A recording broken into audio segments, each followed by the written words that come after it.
Hello and welcome back to my YouTube channel. Arsenal defeated Everton 3-1 last night in the WSL. It was a game I can't say I was massively impressed by. I don't know. I was really upset after the Liverpool game in the FA Cup.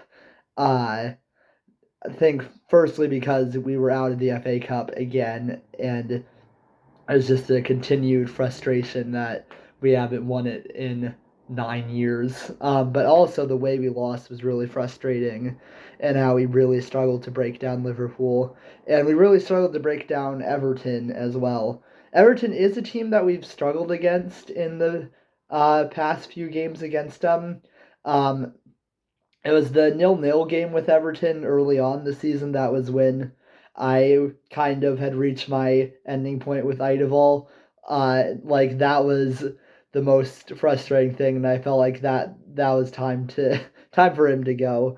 Uh, but it happened again tonight. Struggled for a lot of it. The one goal we did score in the first half was a pretty nice goal. In fact, the first two goals we scored were both off some really nice passes uh, that kind of like split the defense apart. I'm glad we have Russo, who kept us going for a decent amount of the game. But in the first half, really struggled to break down their low block. We had like one really good chance, even though we had most of the possession, most of the opportunities. We were largely getting half chances and weren't really breaking down Everton. And then they randomly went down and scored. And they're decent on counterattacks in all fairness, but like that was very annoying to be at a draw at halftime because Arsenal had been, the ones with the ball making chances, even if they weren't like exceptional chances. Uh, but I didn't entirely feel like it wasn't deserved for Everton to be at a draw at halftime because even though Arsenal were having the ball more, it didn't like we weren't doing much with it, and that was frustrating because that was kind of what happened against Liverpool. Although Liverpool did have more of the ball than Everton ever did in this game. Uh, but second half comes along and substitutions of Caitlin Ford and Kyra Cooney Cross, I think, changed things quite a bit. Caitlin Ford, honestly, I think that Mariana should be the player of the season for us this year. But after that, I might go for Caitlin Ford. I think she's been pretty big for us, and sometimes pretty clutch, like she was this time. Uh, but it's a similar thing against Everton or against West Ham a few weeks ago, where Kyra Cooney Cross and Caitlin Ford came off the bench. That time it was because they had been playing in the U.S. not that long ago on international duty in the She Believes Cup, so they were mainly brought on or mainly started on the bench, I think, because of jet lag. I assume it was more of a tactical decision this time. I can't believe they're still like I wouldn't imagine they're still affected by any jet lag from the U.S. now. It's been a few weeks, or at least 2 weeks. Um, but the moment they came on, both against West Ham and then this one, it felt like we immediately got better. I'm kind of surprised they didn't start this game, and we got a lot more chances in it, like some pretty decent chances, some better ones. We probably could have won the game by more. Uh, it was 3-1. We could have gotten like four or five maybe. We hit the post twice in the second half.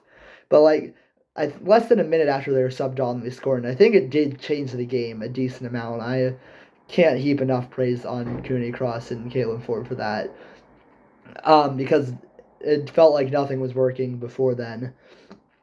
And then at near the end, we really ended up getting a decent amount of chances. Scored a third goal from Russo. Maybe could have gotten more. The only player I wasn't really impressed by was Blackstenius, who, uh, she has really good moments, but also has some dry spells. This hasn't been the best season for her, I don't think. uh, I do really like Blackstenius. I hope she can find a bit of form, but I felt like even though she was caught off sides a few times, but then she would still take shots and they wouldn't be the best sometimes. Um, and I don't know. I hope she improves because I do really like Blackstenius, but she hasn't been at her best this season. I don't think.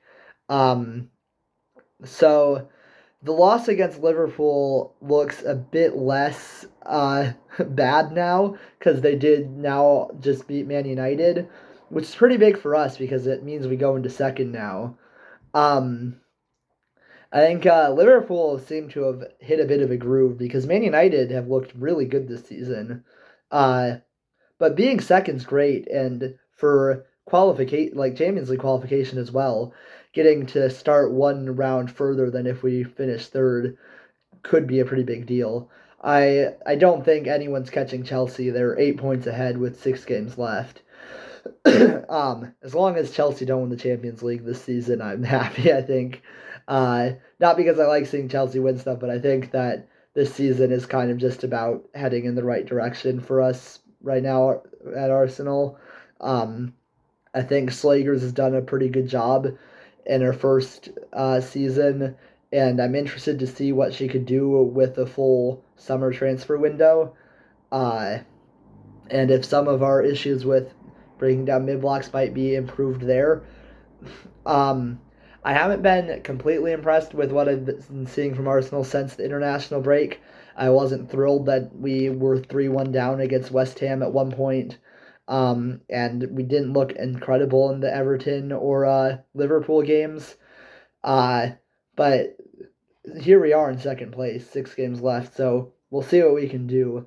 I am kind of reminded of the men's team last year when they beat Wolves after they had lost to Bayern Munich and Aston Villa, um, where it wasn't the best performance, but it was a win, and sometimes you kind of just need to get a win, even if it's not like an amazing 5-star kind of performance. So this might allow Arsenal to exercise a few demons after the Liverpool game. Though we do play Liverpool again pretty soon. We got a pretty packed uh, few fixtures ahead of us now because we got Real Madrid on Tuesday, then Liverpool 4 days later, then Real Madrid again 4 days later. Van Domselaar didn't start tonight. I think I saw because of concussion. Um, it seems like she may or may not be there for Real Madrid, like for the Real Madrid game.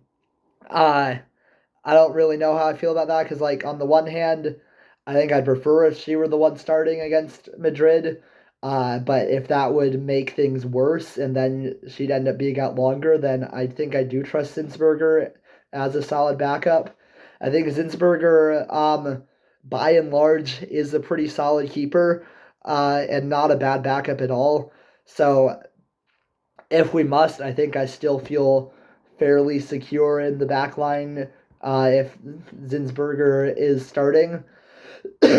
um, so Real Madrid next. I'm kind of worried about the rest of the season just because the recent performances haven't been great, but we are in a pretty good position.